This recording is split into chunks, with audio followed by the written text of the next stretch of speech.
financial services provider. Supersaver Julia's personal financial story should be familiar to you as a regular listener to The Money Show. But in case you don't, it isn't at least. Warren Ingram, her long-term personal financial advisor, who we are very familiar with, is in the studio with us to remind us of the story behind Julia's savings principles. Warren, are you there? I am. Hi, Warren. Welcome very much. Welcome back to the show. I know you're a familiar person in studio. Please just remind us, for those of us who aren't necessarily familiar, of the background of the Julia Supersaver story. What? Is there anybody in the world that doesn't know Julia? Not one. Someone under a rock. So Julia first chatted to me. She was the niece of a client, and my client said to me, "Look, my niece has just finished paying off her student loan. She's been working for a little while, and she's now got some money to save. Don't you want to chat to her and just give her kind of a game plan for what she should do with her money?" And that was around about the year 2007. And so she came in kind of all bright-eyed and bushy-tailed and said, you know, she wants to be financially independent by the time she's somewhere around 35 to 40. And I said to her, okay, you know, that's quite an ambitious goal, but it's definitely possible. You're going to need to save about a third of everything that you earn if that's your goal. And she looked me dead in the eye and said, "That's no problem. You know, where should I save it?" And I told her to start saving in just some exchange traded funds. In 2007, there really only was one, you know, and that was the Satrix 40. And so off she went. And I said to her, you know, give me a call in a year and we'll see how you go. And you know, fast forward a couple of years ahead, and she faithfully called every year, and we chatted every year, and she stuck to her goals, and every year I was waiting for her to come in with some excuses about why she didn't save this year, you know, or she needed to draw down. There was a reason. There would be an excuse, and every single year she didn't. She just came in saving more and more, and her career really took off. So her earnings went up, but what she did was continue to save a third of everything that she earned, and to the point now today where, you know, she's married, she's a mom of 2 children, they've got a house that's nearly paid off, and you know, they've done lots of traveling, lots of holidays, but they did lots of things right, you know, that I thought we could talk about, but basically got to the point where she made some pretty clear decisions in her mind early on to say there's things that are important to her, and lots of things that aren't important to her, and the things that are important she will save for and spend on, and the things that are not important she's simply going to ignore and not spend on. And I find that hard. I think most of us do. And that's the amazing thing about her, is that, you know, what she did wasn't rocket science. I mean, you know, with all due respect to me, as the guy that kind of gave her the game plan, this was not, in all honesty, it wasn't rocket science. You know, it was kind of, you know, probably half a page of notes that she took, and off she went. But that doesn't mean that it wasn't hard to do, you know, and it's because it's about our behavior. It's about decisions that we make every single day. So when we're driving to work, we go past our favorite coffee place where we can just stop in quickly and grab that coffee and go, or skip it and carry on and you know, have coffee at work, and that takeaway lunch, or you know, and the takeaway dinners and the nice cars. You know, South Africans, one thing about us, we love bling. I mean, we do. Conspicuous spending is a thing. Yeah, I mean, just look at the cars that are on our roads, you know, especially in the you know, Joburg and Cape Town. There's no chance with the size of our economy that we should be driving the cars that we do, but that's how we roll. Very true. It's difficult to reconcile with our national accounts. Exactly. Yeah. We don't mind debt. You know, our banks are really sophisticated. They make it very easy for us to get debt and to use debt and finance ourselves to the hilt. And you know, it's I mean, I always kind of, I know it's probably controversial, but I feel like it's kind of giving crack cocaine to the addicts. You know, absolutely. We just do it, and so to find people, and Julia's not, I mean, by no means. I mean, since we started talking to her here on air, it's about 2013 now. Yes. We've come across hundreds of people that have sent us their stories that have not necessarily just followed her, but lots that have that are you know, taking the tough decisions to take sacrifices or make sacrifices and build up their financial wealth. So she is amazing, but certainly she's not the only one by any means. So and to that point, I mean, as you say, it's been replicated, and not necessarily by following Julia, but there's, as you say, there's certain principles. Can you just remind us the basic principles beyond discipline, in terms of how to effect this change in our lives that those people that have given you their testimonials have applied? So I think the first one is as human beings we find positive motivation much stronger than negative motivation. In other words, when you are 30 years old, it's nearly impossible psychologically to visualize yourself as a 65-year-old who might not be working anymore, who now needs to live on Right. their capital that they've saved. So that's quite a negative long-term thing that we just don't do. Whereas if we give ourselves some kind of a vision, we say to ourselves, so for me personally, I love travel. That's my thing. I don't need to spend money on cars, but I do need to spend on travel. So I'll say to myself at the beginning of January, my wife and I will sit down and we'll say, okay, let's set aside the retirement savings goal for this year. If we hit that by June, that means that we've obviously got to do all the normal things, but that means we've got some money in the budget to now spend on travel for this year. And So milestones. It's a milestone, but also it's a short-term thing. It's not a 30-year goal, and for some people, even a yearly goal is too difficult. So what they should do is say what really motivates me. So if it's Women's Day, right? So you're working mom, and looking after children is really important to you, and getting them the best education you can. And if that's your biggest priority, then saying, okay, fine. So let me set aside money on a monthly basis for my kids' education, and then I've got money to spend on myself for my luxury, my thing that's important to me. So it's a case of saying, what are the things that I can do, that will motivate me to save, yes, but also that I can reward myself and go. And so it becomes a very clear goal. Julia was remarkable in having a longer term goal. So it was a 10 or 15-year goal. But for the rest of us, mere mortals, having a monthly goal or a yearly goal is perfectly fine. But it has to be strong enough so that you drive past that coffee place every day and don't buy the coffee if that's your thing. I'm with you. If coffee's your thing, great. Then you got to not buy the expensive car and spend a bit more on coffee. So I'm very much like you. I'm not that excited about vehicles, but definitely the travel, and very lovely travel, is a very big deal for me. And my dad always said to me, even if it's 10 cents out of every rand, get into the discipline of savings and get into it early. And that is great for us. But you're speaking to me about, foregoing the luxuries, which a cappuccino on the way to work is, which travel could be if I wanted to forego it one year or another. Money is really, really tight at the moment. Julia had the fortune of, in addition to her discipline, having, an upward trajectory in her earnings. What do we do for a person for whom in this economy where we are at the moment is forced to dig into their savings more than even more so than just having to put the money away? Well, I guess this is where the two things happen. One is, what sort of planning was done before now, and what sort of things can one do now. So maybe just talking up to these kinds of conditions that we're in now.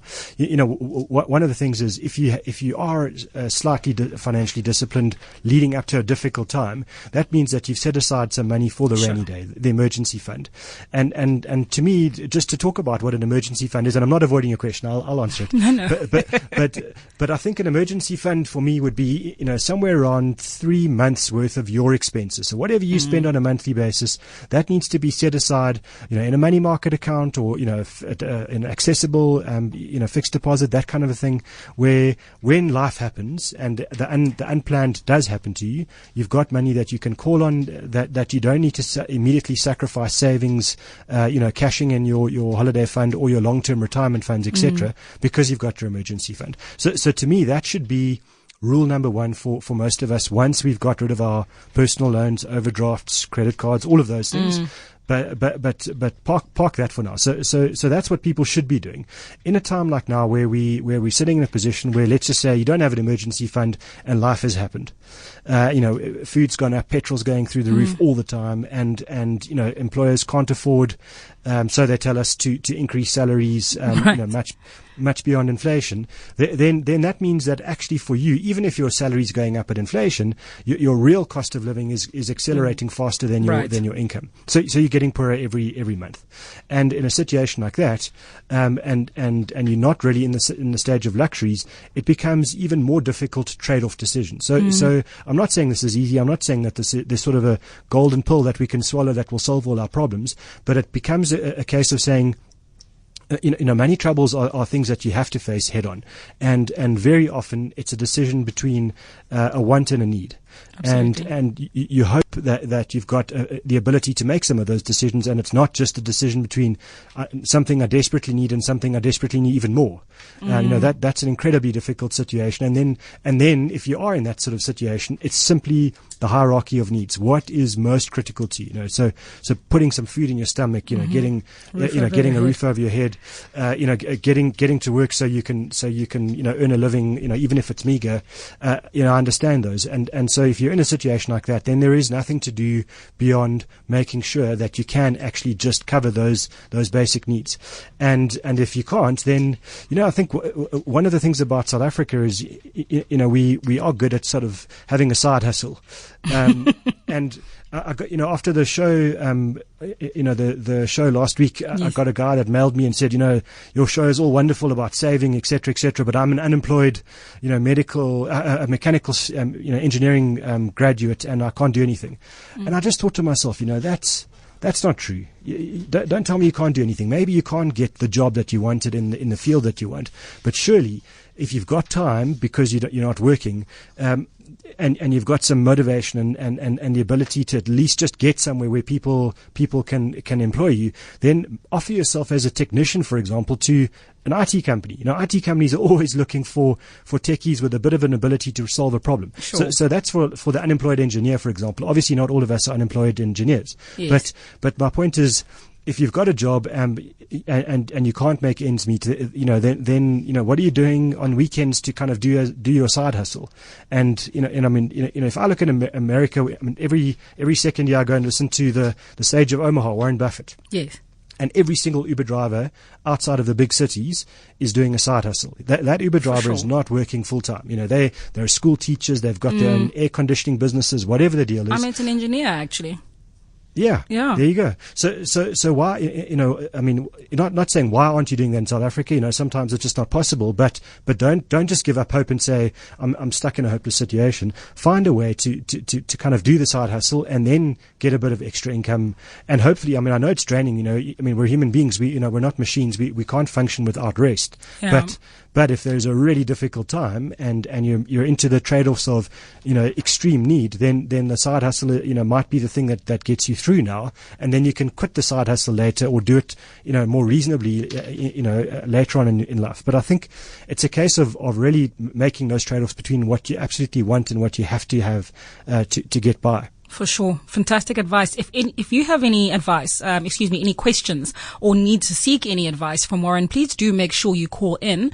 We are, of course, just going to take a quick break. Stay with Warren. We're still in the studio here with Warren Ingram, personal financial advisor and executive director at Galileo Capital, giving us some really sound, simple, practical and applicable advice on how to save our money. If you'd like to ask Warren anything, please do give us a ring. It can be about anything. It doesn't need to be about Julia's plan, but there may be some constraints. Now, Warren, we were speaking just before the break about the fact that, people can always have a side hustle and, especially those who are dealing with the extreme of having to choose between something you need and that you really need, not just cutting out luxuries. Let's say I do find my side hustle. Let's say I am an Uber driver and an engineer and I fill my weekends and I don't necessarily go out and party. Luckily for us, obviously, we have the access to your insight and your knowledge here on the radio. Now, what do I do when I want to put it to work? What if I'm not a person who can meet the threshold of a savings plan or a savings product, an ETF, for example, that you were able to put Julia into that was able to compound to the extent that it has? So that used to be a really big hurdle for South African savers and investors. I think in the old days it was sort of $500 a month into a unit trust was the minimum that you could save, or $300 a month into a savings product from an insurance company.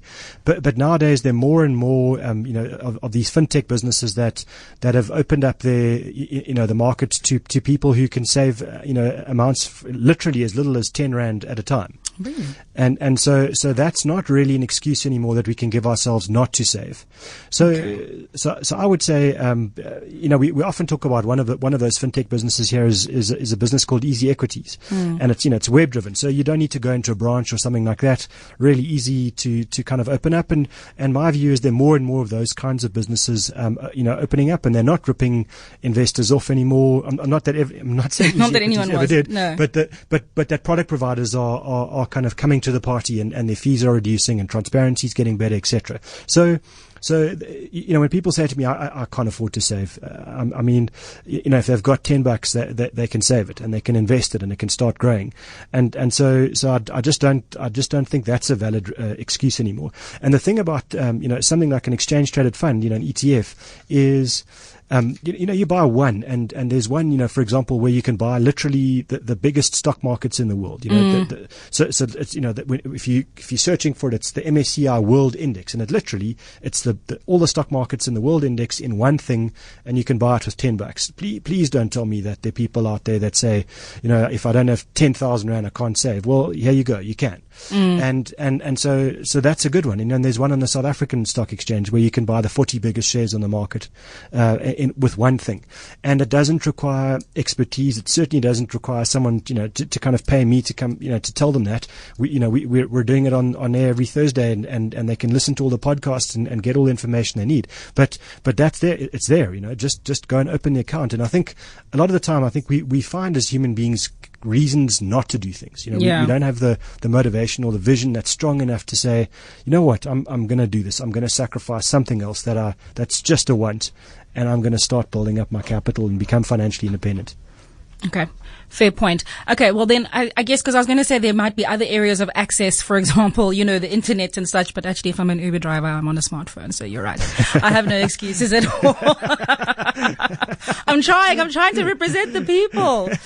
Okay. Well, we've got, maybe just on that point. So let's just say that, it's true to say that there are huge portions of our population who still don't have access to the internet, and data is really expensive, and fair point. But for example, in South Africa, we've got an incredible savings, and it's not an investment tool, but it's definitely a savings tool called a stokvel. And to me, it does two brilliant things. One, it uses positive peer pressure, because you've got 3, 5, 10 members of your stokvel group.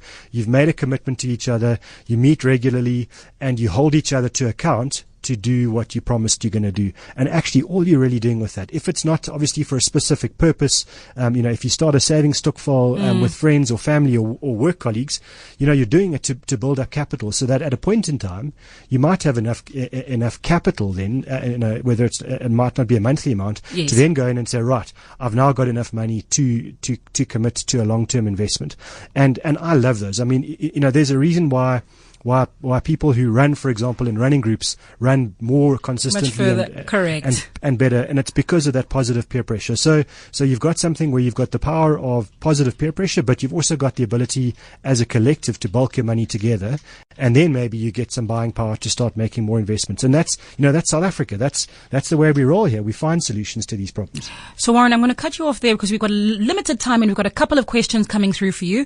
The first one is from Lara in Cape Town, who has a very pertinent question. Lara, please go ahead. Hi there. Hi, Warren. I'm a big fan and follower. Great, thanks. I used to follow Julia's rule and save a third with my partner, but now a year ago we bought a house, and all our money goes into the bond. Into the black hole. Yes. So what would your advice be?